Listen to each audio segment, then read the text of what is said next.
Yes, right now BRS MLA పాడి కౌశిక్ రెడ్డి మాట్లాడుతున్నారు. Live లో చూద్దాం. బిడ్డలకి ఇంకా తులం బంగారం ఎందుకు ఇయ్యాలి అని అడుగుతున్నాను. హత్య చేయాలనుకుంటున్నావా?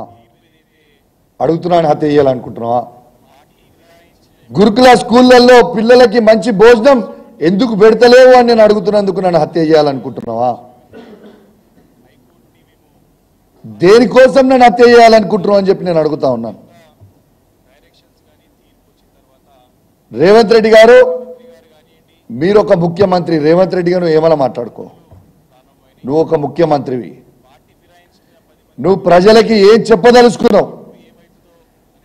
నేను స్వయంగా ఇవాళ డీజీపీ గారిని, హోమ్ సెక్రటరీ గారిని దీని మీద స్పందించాలని నేను కోరుతా ఉన్నాను, నేను డిమాండ్ చేస్తా ఉన్నాను.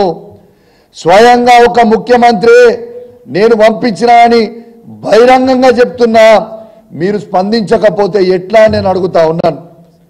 మా వివేక్ గారు చెప్పినట్టు ఖచ్చితంగా రేపు మీ అందరూ స్పందించకపోతే ఖచ్చితంగా దీనిపైన రేపు గవర్నర్ గారిని కలుస్తాం.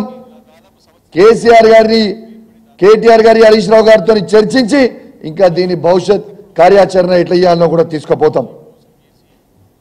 ఖచ్చితంగా సుమోటగా తీసుకొని ముఖ్యమంత్రి గారి మీద attempt to murder case 307 direct గా ముఖ్యమంత్రి గారి మీద బుక్ చేయాలని నేను డీజీపీ గారిని డిమాండ్ చేస్తా ఉన్నాను.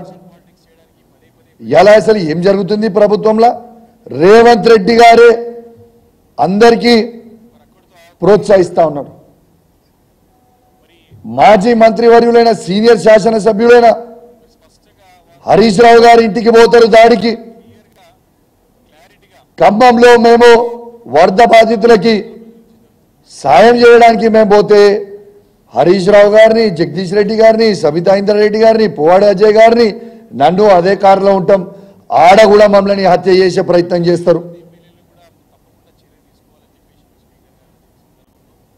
నిన్న నా ఇంటికి వస్తారు, నన్ను హత్య చేసే ప్రయత్నం చేస్తారు. మా బీఆర్ఎస్ పార్టీ కార్యకర్త అయిన శ్రీధర్ రెడ్డి గారిని హత్య చేపిస్తారు. కానీ యాక్షన్లు మాత్రం ఏమీ ఉండవు. నేను అడుగుతున్నా, యాక్షన్ లేకపోతే ఏం చేయాలనుకుంటున్నారని నేను అడుగుతా ఉన్నాను. సైబరాబాద్ సిపి గారు అవినాష్ మోహంతి గారు, మీకు చాలా మంచి పేరుంది, మీ కుటుంబానికి అద్భుతమైన పేరుంది. ఇలా మీ తమ్ముడు కూడా కరీంనగర్ సిపి గారు డైనమిక్గా పనిచేస్తూ ఉన్నారు తన కరీంనగర్లో. ఇలా మీరెందుకు తనలాగా డైనమిక్ పనిచేయలేకపోతున్నారని నేను అడుగుతా ఉన్నాను. ఒకసారి జవాబు చెప్పండి. ఇలా ఒక ఏసీపీ గారు, అడిషనల్ డీసీపీ స్థాయిలో అడిషనల్ డీసీపీ గారు, ఏసీపీ గారు, సిఏ గారు ఎస్కాట్ ఇచ్చి ఒక శాసనసభ్యుని ఇంటికి కొట్టుర్రి అని చెప్పి పంపిస్తే యాలర్ దాకా మీరు పోలీస్ యాక్షన్ ఎందుకు తీసుకోలేదు అని నేను అడుగుతా ఉన్నాను. Why did not you suspend the CI and ACP is my question. You answer to the state of Telangana.